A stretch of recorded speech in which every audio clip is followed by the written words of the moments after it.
hemendik urte gutxitara eta geroz eta gehiago zailago izango da hiriguneetan oinez edo ibilgailu ekologikoa ez den beste bide batez sartzen. Baina, klaro, askotan hirira hurbiltzen diren ibilgailuak hiri kanpotik datoz eta kilometro asko egin behar dituzte.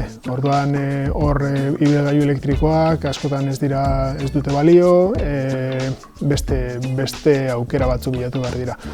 Orduan, geroz eta gehiago hiriak izango dira gu bertan bizitzeko, kutsaduratik libre egon beharko dute, eta horrek suposatuko duena da, hiri izango dula bizitza bat, askoz gertuagoko bizitza bat. Orain, iaia automobila hartzen dugu edonora joateko, eta hemendik gutxira, oinez, bizikletaz, edo ibilgailu elektrikoz egin beharko dugu.